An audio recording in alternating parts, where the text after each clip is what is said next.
Hello, this is First Fire Non-Assault Move. Welcome back to the 27th video in the War in the East series. Let's get a situation report. It is now the first week of July, and finally we have clear weather and solid ground. I've executed about half of the turn, but I wanted to bring this update. I'm so overjoyed about it, and we've been having some moderate success on the verge of maybe a major success. So let's look at Army Group North first. We continue to fight in the Talinan region. These infantry corps have pushed the Soviets back. Unfortunately, a phenomena that we've noticed the past, maybe 3 or 4 weeks ago, game time, is the Soviets are starting to do their force transformation, which happened, throughout the war in some form or fashion.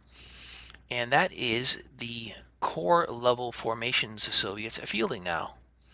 Whether it's infantry, cavalry, or armor, these corps formations are significantly stronger than their division counterparts. It's only making our fight even more difficult, but we have made progress.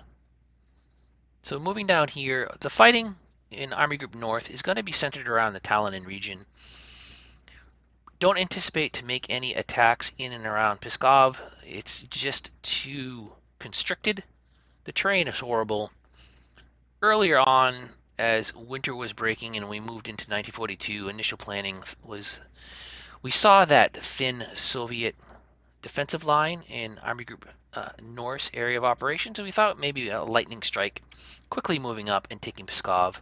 But that didn't work out. We started a couple of early attacks in May when we had that one turn of clear weather. It was very tough going. Soviets, we talked about, had 3 or 4 weeks to dig in, and they had fort levels up to fort level 2, which really helps them defend and benefits their combat resolution. So we didn't make much progress.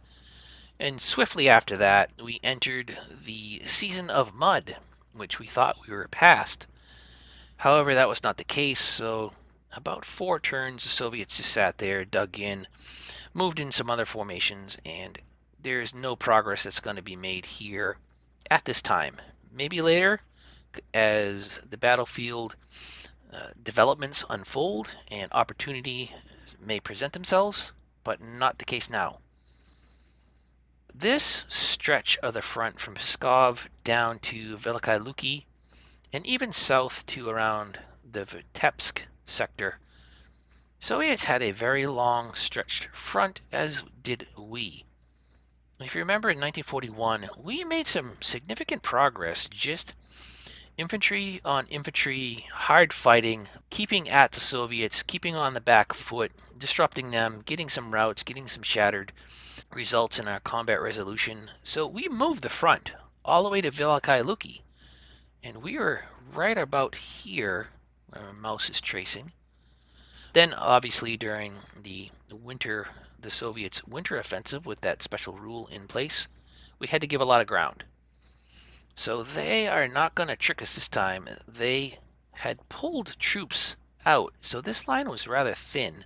What you're looking at now is after some many attacks along this front, we've pushed them back, but they're going back into their local reserves, those divisions that sit a hex behind the front. We're pushing them back, mauling them a little bit, and coming and countering Soviets where they're stacked 2 or 3 high, but we will bypass that and we'll pick on the isolated Soviet divisions to displace these strong points the Soviets have in their line.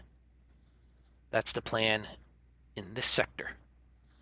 Veliky Luki, I haven't made any attacks here, and I don't plan to. Just don't have the combat power, and there's no purpose to do that. And north of Smolensk, in and around Smolensk, I haven't made any attacks. I am planning to make attacks here. Maybe not. Maybe I will stagger my attacks as we'll soon see a little south of Smolensk, where our main axis of advance is, and our Schwerpunkt. So let's look at that. Here we have it. This is about 3/4 of the way complete, our moves in this concentration of our own forces. We have 3, maybe 4 fresh infantry divisions that we can, there's one, well, we're going to use economy of force, and we have this river to assist to defend this flank of our rupture in the Soviets' lines. So I'll probably leave a hex gap in between some of our infantry, and they're welcome to try to attack here and even push in if they like, because they will swiftly be displaced. And if they want to remain there, that's fine. That's absolutely fine. We will maybe capitalize on that if they decide to remain in place. All right, let's talk about the main axis of advance. It was a Herculean effort, massive effort, and our infantry did an incredible job prying open this gap. It was far more difficult than I had hoped. We did not relent. We pushed forward. We continued to attack, even though the initial attacks were not favorable. The Soviets held I don't know how many times, and they have this nice strong point that we were not able to budge. That's sitting in the way of what might be a significant breakthrough in the Soviets' lines. Because there's Moscow. And just to give an example, if we have our Panzer Regiment, we could get there with 18 movement factors left. And moving into Soviet-controlled hexes, it requires more movement factors. It's uncharted territory. There could be Soviets in there, so it costs more movement factors to move into these Soviet-controlled zones. We might be able to actually get north of Vyazma. And if we're north of Vyazma, that has to cause some alarm for the Soviets.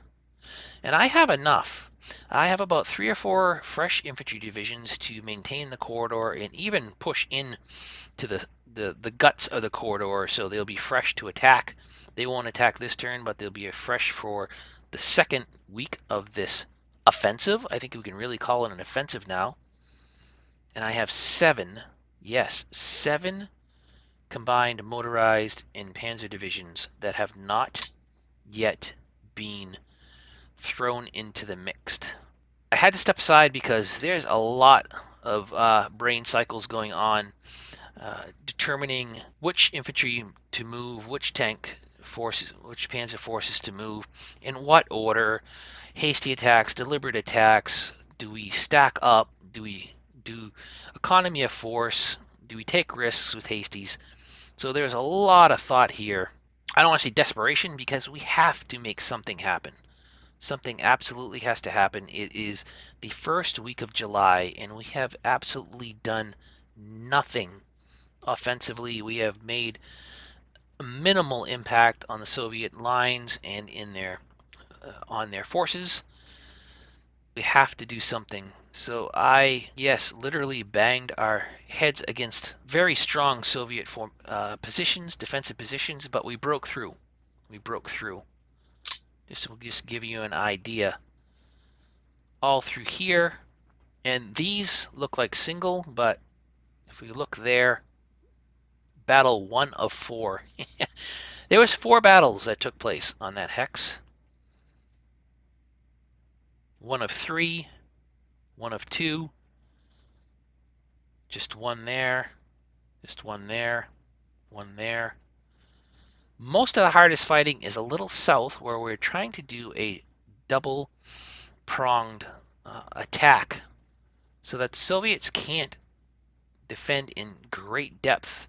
in front of just a single axis of advance. And coupled with that, we might be able to get a smaller encirclement. It was incredibly difficult to the south here. This was polishing off the pocket, I think 5, 6 Soviet divisions in here. We had to commit 3 infantry divisions and completely exhaust them just to finish off the pocket, which was not ideal. I wanted to just roll through there with hasty attacks and only at the max use 2 infantry divisions there. That was not the case. Here, the southern part of our offensive was incredibly difficult. 1 of 4, 1 of 2. Let me show you. There was a battle, 1 of 10. That's the one.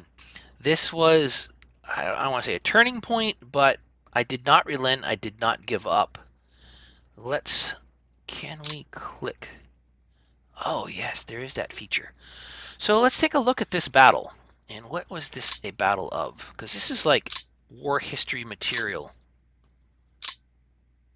Where was that? 1 of 10. Right there. All right, we'll take this off. The Desna River. The battle at the Desna River, north of Bryansk. Right at this little bend in the river. So what happened is we attacked the Soviets, pushed them back, and they retreated over the Desna. And there was, who was defending it first? 2 airborne brigades and a rifle division, and they were supported with their own air support, and also reserves were thrown in repeatedly. So the first attack was by 7th Panzer Division, because after we had pushed them back, I had no infantry left that had anything left in the tank. It was just, all right, I don't want to attack over a river with my armor. That is not the most efficient, desirable, advantageous way to attack with your panzer forces. You want to bypass, you want to get around, you want to hit the flanks. But if you need to move something that's been immovable to your own infantry, you got to send in the tanks, which we did. The Soviets held out. They did an incredible job. We didn't lose much the first attack there. Next one, still 7th Panzer. Fighting hard, trying to cross the river against very stubborn, very well supported Soviet defenders. Third attack. Now we threw in the 20th Panzer Division. They were committed. At first they had to scout because the combat resolution was so at a disadvantage for us. We didn't even, our general on the field decided, hey, we're not going to commit our forces. We're just going to do a scout attack, which wisely, that is our commanders autonomously deciding, hey, we're not going to be reckless. Let's just scout this out and do some probing attacks and see what the 7th Panzer Division couldn't accomplish. Then we threw in the 4th Panzer Division, and the Soviets held again. Incredible stuff. We lost 8 tanks. They're losing men, but it's like an even trade, so this is a battle of attrition. That is the last thing in the world that we want to do against the Soviets. But they're holding strong, and we had to get over the Desna. We could not let them regroup and stack up multiple divisions across the Desna at the tip of our axis of advance. We had to continue the attack, and we did. Attack 4. 4th Panzer. They're exhausted. Their first attack failed, so the next attack, again, was scouted. Let's look at maybe a different avenue of approach. How can we go about this differently? Not many losses. The Soviets repelled the scouting maneuver and the probes, which we are doing. So here we see that a reserve Soviet division was thrown in to help this defensive position even more. This critical, the Soviets recognizing, hey, we're going to commit the 47th Mountain Division there. Sixth battle, still 4th Panzer Division. Soviets held again. Lost 5 more tanks damaged, lost 2 more tanks. Soviets still bad trade for us. And were any reserves committed? Nope. There was no. Second Air Army came in. 6th attack. Soviets still held. 7th attack. Now we are calling in all hands. This position has to be taken. We have to get across the Desna. We have to remove the Soviets from their positions. This is critical. Because even if we don't advance very much farther over the Desna, at least we have a bridgehead over it. So 10th Motorized Attack. Soviets once again held. Not many tank losses, 3 damaged, 1 lost. No reserves committed for the Soviets. Guess they figured they're doing well enough. 8th attack, still 10th Motorized. No reserves committed. No tanks lost. Both sides now very wary. Defenders, they were ragged. Their status was red after like the 4th, maybe 5th, 6th attack. But they were heroic defense on their part. Can show details even more to digest and delight in if you want to get into all the finer details of these combat resolutions. So 8th attack. Are we going to do it? Will we fail? After waiting so many weeks in the mud, enduring the blizzard, we have to have some kind of success. We have to. 9th attack. Finally, having an artillery regiment now at their disposal. Their fort level finally from 1.60 is reduced to 0.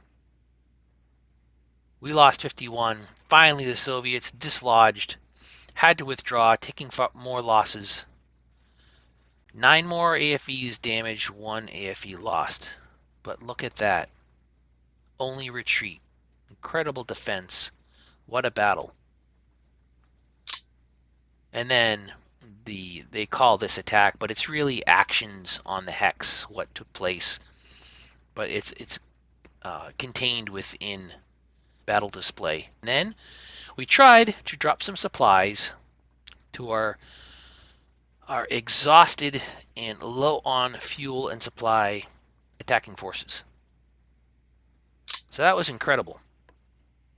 Really amazing. And to push, get the shoulder a little more even and not make the salient so narrow, we made some attacks here, pushed the Soviets back. Here we see, look at that. Look at those values there. Strong Soviet infantry corps here on our flanks. That's okay. It is solid ground, it is clear weather, and we have fine, well-supplied, high morale, our infantry divisions of our own ready to repel any counterattacks.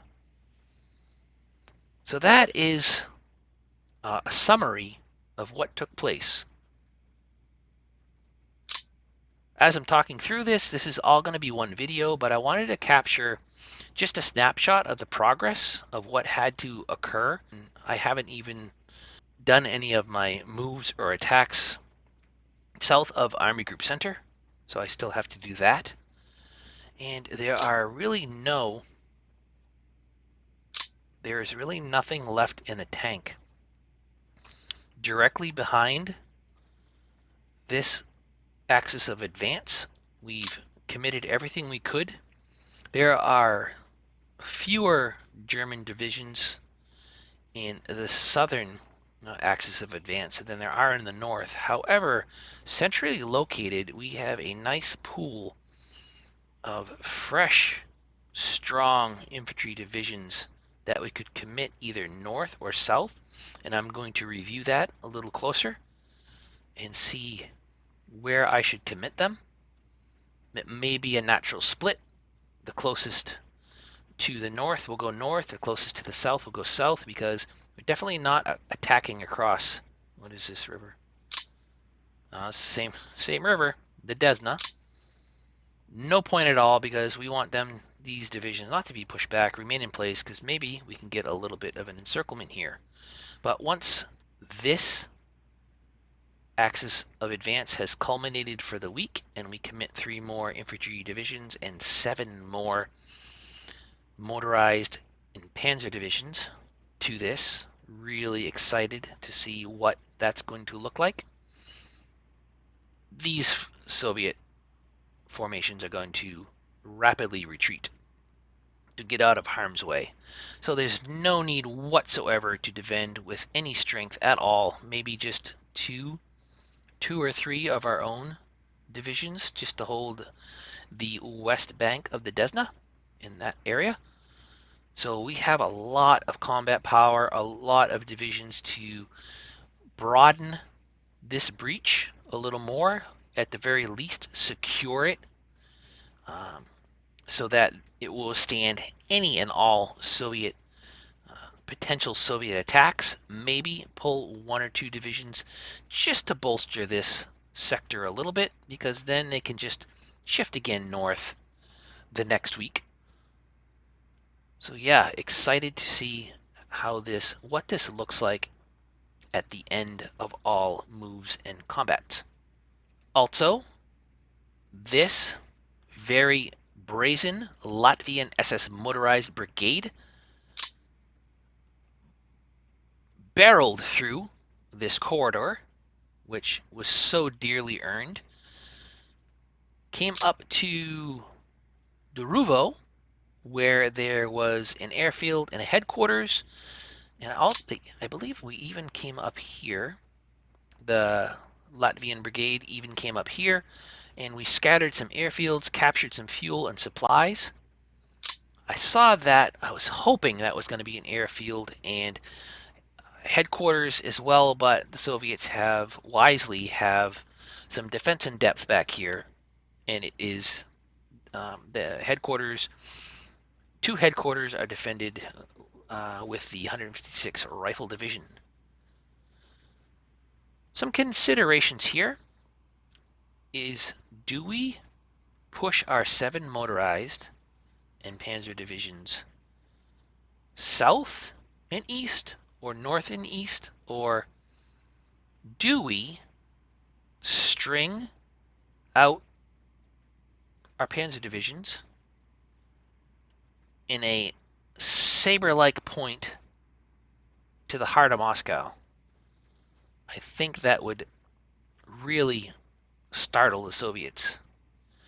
Because let's be honest, the ball has been in their court since November of 1941, and the Germans have been able to really do nothing offensively, and then just absorb attack after attack, 50 plus attacks each week for, what was it, 13 or 14 weeks for the Soviets' winter offensive. So the Soviets, yeah, they're feeling good about themselves, but I think this sobered them up a little bit. I'm not going to say play it safe, but play it wisely and efficiently. Not going to string out our panzer divisions, because it's not going to accomplish much. Soviets are going to get away. We're not going to be able to complete an encirclement, and we're not really putting them in harm's way. The Soviets will not be able to react in strength in concert to damage our panzer divisions, even if they're low on fuel and at the end of their tether way out here. That's not what I'm worried about. It's just they will be out of position, unsupported by our infantry. I want this war machine here working in concert to brutalize the Soviets in the most merciless fashion, destroying divisions and getting some encirclements, which will put us in a nice spot if we don't get mud in the next couple of weeks. Very excited about this. how this is going to pan out. So to the south, no change. We did move our Italian friends. Very glad that they are, notice that the Italians arrived once the winter is past. The Gulmo region in winter is probably not very much like the Italian peninsula. They can help bolster the more thinly defended lines of our own. Coming down here, we made no attacks here. Did we make attacks here? I was just so excited. I immediately started to attack in Army Group North's area of operations. And this is from the Soviets' turn. No, we haven't attacked down here. But 11th Army is finally going to get into action, as is the 3rd Panzer Corps. And our Romanian friends as well. Finally get some breathing room around Nikolaev. So I wanted to bring that update. I am going to come back after all the moves are done and talk further about what we were able to achieve, what we hope to accomplish later, and the outlook for the next couple of weeks for our hopefully legitimate German offensive for 1942. I'll be back. And I'm back. Let's get a situation report. No change in the north, Army Group North. There were no further moves that I conducted in the sector around Tallinn, to include the Pskov area, and also just north of Velikai Luki. The divisions have made their attacks and they're remaining in place. Nothing to reinforce, nothing to shift or arrange. That happened up here. Moving down in the Vitebsk, this gap between Vitebsk and Smolensk, we committed the 57th Panzer Corps to what I would call a fixing attack. That is to keep this mass of Soviet forces to move south and interrupt and impede any progress we may accomplish here in our main axis of advance. And also, if a window of opportunity occurs, we will take advantage of that. We've used economy of force to hold the flank of our main axis of advance, and we have moved all our panzer divisions and our remaining infantry divisions into this rupture. There's not much room. They're all stacked up, 3 divisions in each hex, but ready to break out in the next week. Moving to the south, not much has changed for this minor attack to the south. We did secure that epic crossing over the Desna, and we just inched forward and tidied up a little bit to be ready for the next week and resume the offensive. Moving to the south, most of the changes happened in the south, and let's outline those a little bit. No change here. The Italians were over around the Gummel sector. We moved them, not rail movement, but just up into the lines, just to strengthen this thin part of the line that we had not too long ago. And it's looking a little better. Moving south of the Italians, we have some interesting developments happening. We had the 2 Panzer Corps sitting here just east of Chernikov, the 14th and the 38th. They both were committed to the attack, one to the north and one to the south, along a thinly defended Soviet front. We're able to achieve what you can see here, a significant breakthrough. A 30-mile wide rupture in the Soviets' defensive line. And to the north, a little, looking here, a smaller puncture in the Soviets' line, only 1 hex wide, but we're able to sneak in the very powerful 38th Panzer Corps, which has 3 panzer divisions at its disposal and 2 infantry. So we had some decent success here, and we accomplished a small encirclement of not insignificant Soviet forces. we take a look. It's the 28th Tank Corps, 6th Rifle Corps, and 10th Guards Rifle Corps. 3 Corps level Soviet formations. Another Tank Corps, 2 divisions, and another Tank Corps, and a Construction Brigade. Not bad for an area of the front that it really wasn't the focus of our attention offensively. Nonetheless, we've been waiting around for so many weeks, months, several months of inactivity, and finally having that clear weather this first week of July, we were throwing everything at the Soviets that we could. Hungarians are getting into the action, Slovaks, the Italians starting to bolster our defense. We moved up our airfields a little closer. So we have a thinner line here where the Hungarians are covering the southern flank of this penetration into the Soviets' lines. I think the concern the Soviets will have with this will not, I don't believe they will have any intention to attack east in up against our Hungarians, so I'm not too concerned about this. Moving south further, attacks were made, limited success. There are strong Soviet formations here in the south, from Chikarzy on down. A lot of corps level Soviet infantry formations have made it into the lines down here. Strong formations, but it's really just a single main line of resistance. We already have identified that they don't have much for operational reserves or even local reserves directly behind. Maybe down here, but it's airfields, some headquarters.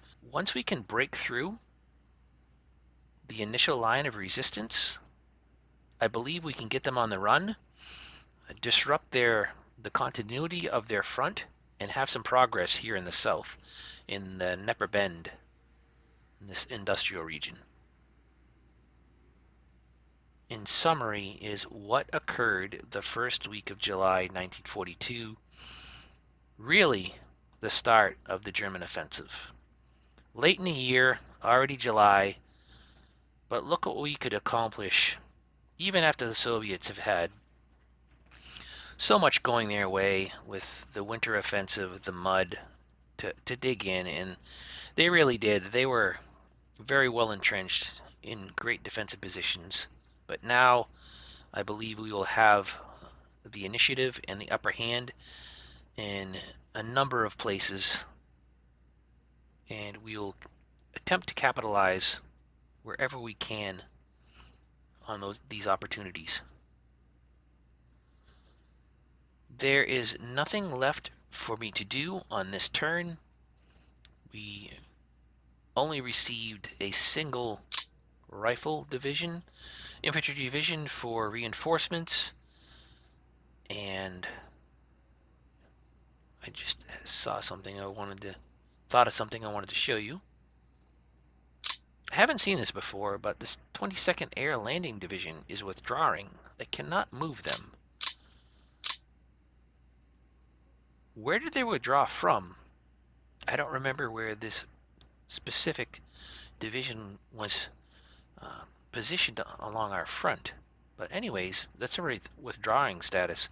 That's unfortunate. I think this division might have been in the south, Army Group South's area of operations. So no significant reinforcements, just a single division, which we put on the rail. And where were we directing that division? Right here. 383rd. Railroad repairs. We've done all we could manually. Still, partisans. Oh, geez. The ground was thick with partisans. They had so many partisans this last turn. And we can only get to so many of these breaks in our lines. But we're doing what we can. It still looks like a healthy logistics system. But it adds up. There's no way we can compete and keep up with the sheer amount of partisans landing on the railroads, and for us to repair them. We're behind the curve, and it's going to be that way, but we'll do the best we can. Did all our airdrops. I'm just afraid to click next turn that I missed an opportunity. I missed something. I don't believe I've forgotten anything. This turn, there's been so much that went into this turn, so much thought, so much effort, so much drama. So delighted to finally be on the offensive. I think it's time. What will the Soviets do? They do have some troops here to maybe pressure an attack, try to break out of this small pocket. Nothing in great quantity, though. Strong divisions in they're actually stronger than some of our encircling divisions, so they may try to break out here. Let's move up. What threat will pose for the southern offensive? Really, the Soviets have been pushed back. Maybe no pressure on the flanks because we're pretty strong down here. I don't have any concerns about our southern flank with this axis of advance moving up. They're definitely not going to attack east, and there's so much combat power here. They're not going to make a dent on us here. Strong Soviet formations to the north of Vitebsk that have been built up between Veliky Luki and Vitebsk. They've just been hanging around because there's no way to really touch and affect this part of the front due to the terrain and its location. So this is a great staging ground for the Soviets. Really, nothing we can do about this except just be mindful of what potential the Soviets, what the Soviets can potentially do with these forces. I wouldn't say thin, but it's not as strong in this sector as I would like it. But all our combat power is centered here in this main axis of advance. So there's not many forces to really defend the northern flank of our offensive. Still, though, we have the strong 57th Panzer Corps ready to fight back should the Soviets here come south. If they come south, that means they're not redirecting, getting on rails to come and position themselves in and around Moscow. I believe the Soviets will have to do that. They cannot hold us off with just this in front of us. We are about to burst, the Germans are about to burst forth through here. And now Moscow looks undefended. That has to cause alarm for the Soviets.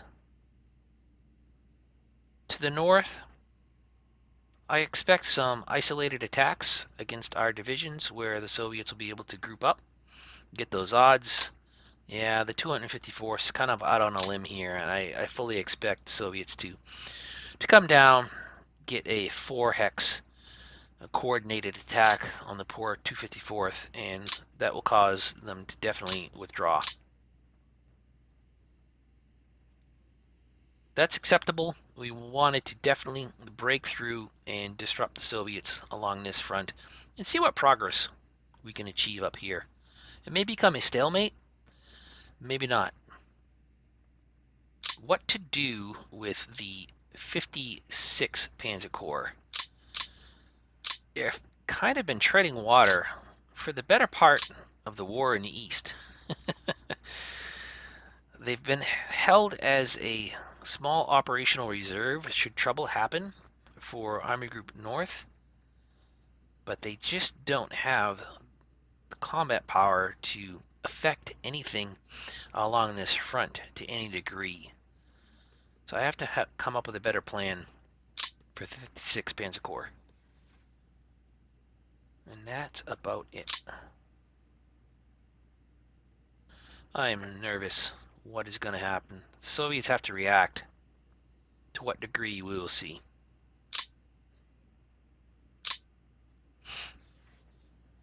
Did I forget anything? first thought every time I click that button.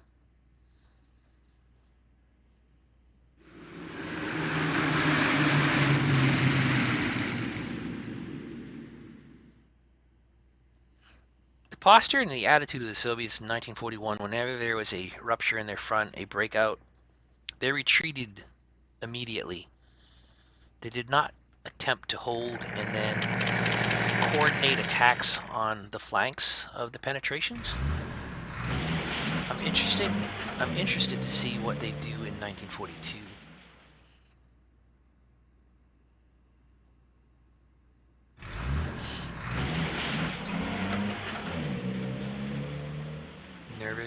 Nervous.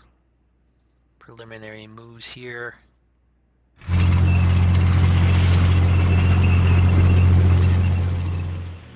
east or west? Oh, I meant to point out, right in this sector, there are so many partially identified tank divisions or tank corps the Soviets had there. I don't know what they were planning there. Well, they're looks like they're getting out of a potential encirclement around Smolensk, actually, because right here with the Latvian, that was the Latvian motorized, right? Potentially could have had a little encirclement around Smolensk.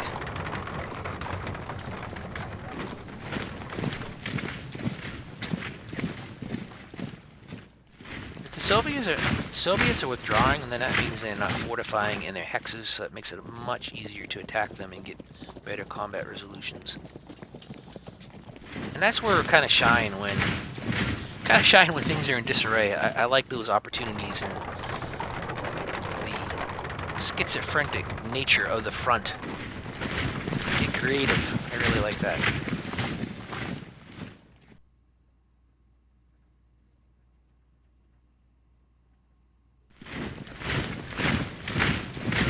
Oh my. Again, we know that not all the counters are rendered on the map when the Soviets are executing their turns, so I don't want this to get our hopes up. They can't possibly have retreated all the way. What river is that? I think the fear of that axis of advance that was pointed at the heart of Moscow might have startled him more than I thought.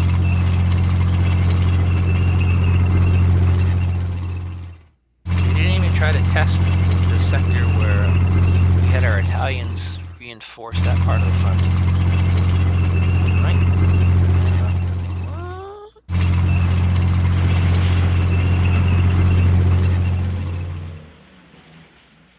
We had divisions there in that bend. What is that looking like? Yeah, again, counters aren't rendered. Oh, they're moving troops in. I think they want to contest that. Because in all honesty, they probably have stronger forces. How they deploy them is another thing. So they did attack there, okay. They saw one lone Italian division. Oh, wise choice. They wanted to make... That was a good idea. Yeah, it's going to be a brawl in this sector south of Pskov.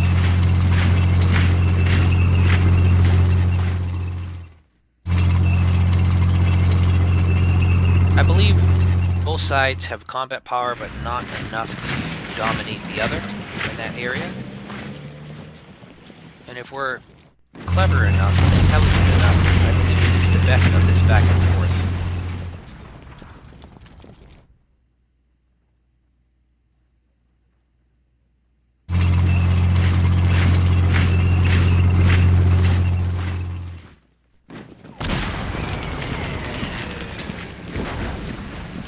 Wow.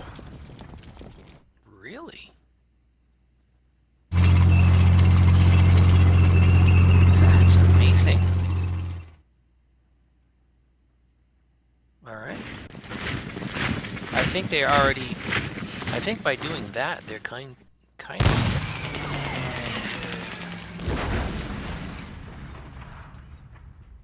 Sorry.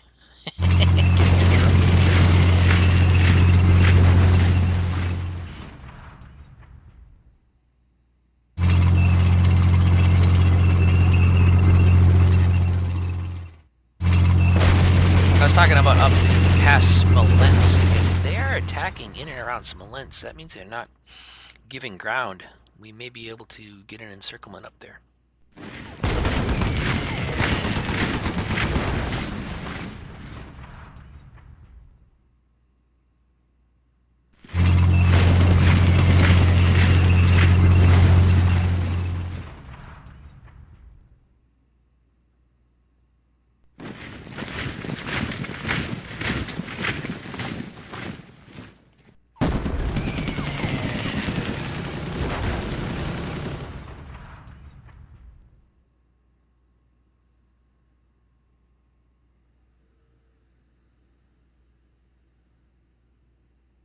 Soviets a little more aggressive than I thought they'd be.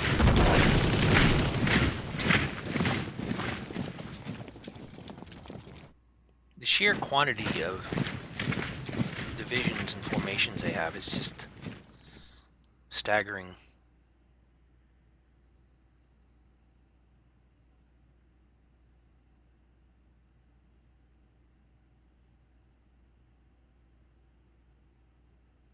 Here we see our friendly partisan is arriving.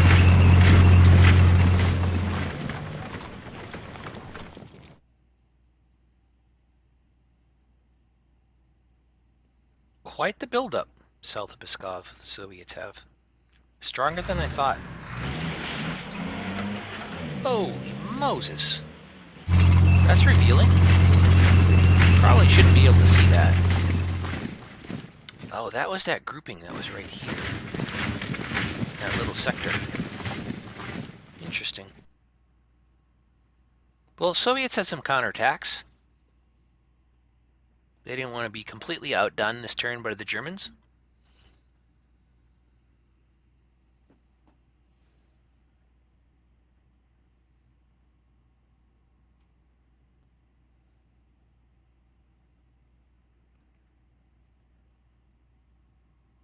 Not bad. With those attacks, only less than 20,000. Soviets, their attacks, 99 tanks. Yeah, we lost some tanks because they did it. They did counterattack against some of our panzer divisions that were kind of hanging out there alone. But it was a necessary evil.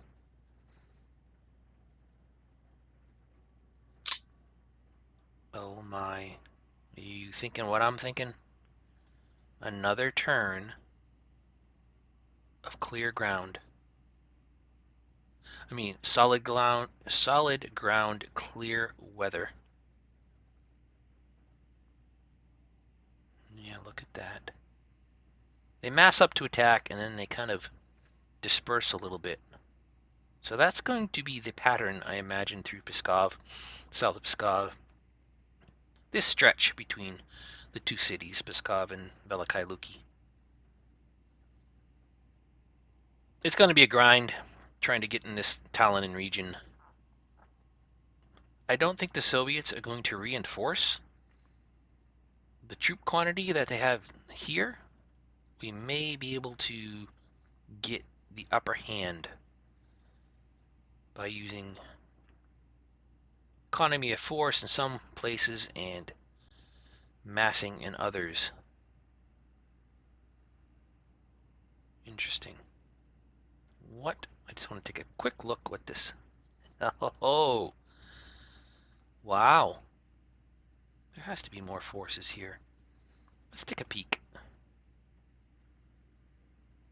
Real quick, and then we'll call it for this video.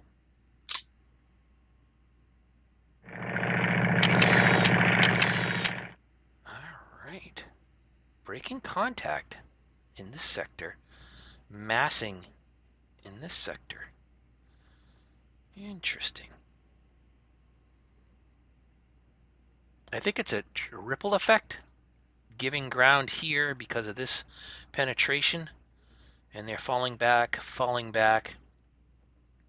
but the concern decreases for the Soviets to the north, where they have equal combat power, I would say.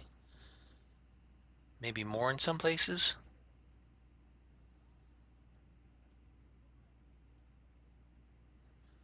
Interesting.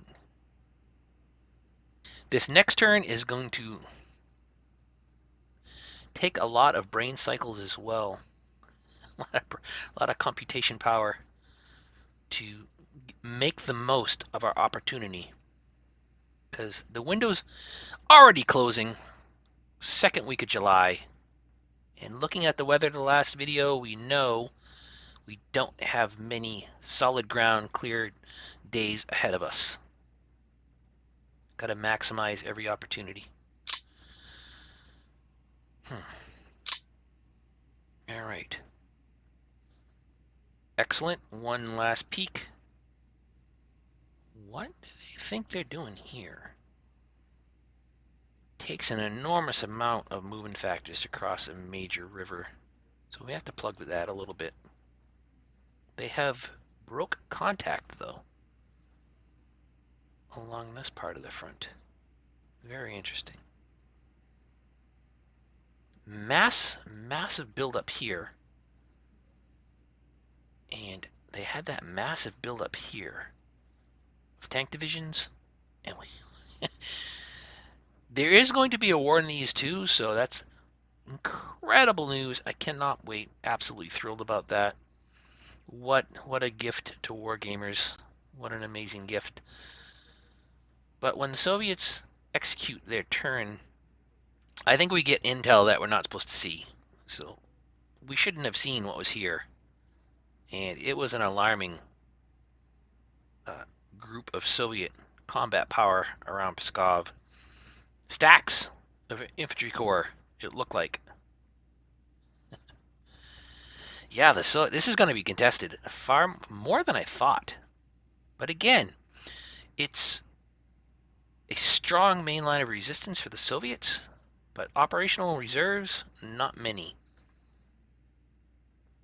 It's going to have to be a little bit of a war of attrition and hope that the dam breaks.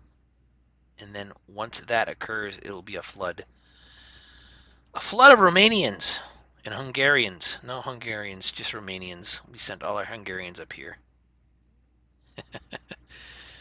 I thought the Soviets were going to recognize that it was just a thin line of Hungarians defending here and that they would attack. They got this strong tank. Ooh. We'll be able to nip him off. So many opportunities, so much to think about. Really exciting. We're going to call it here. We are on the second week of July of the very beginnings of the German 1942 summer offensive. Thank you for watching. This is First Fire Non-Assault Move Out.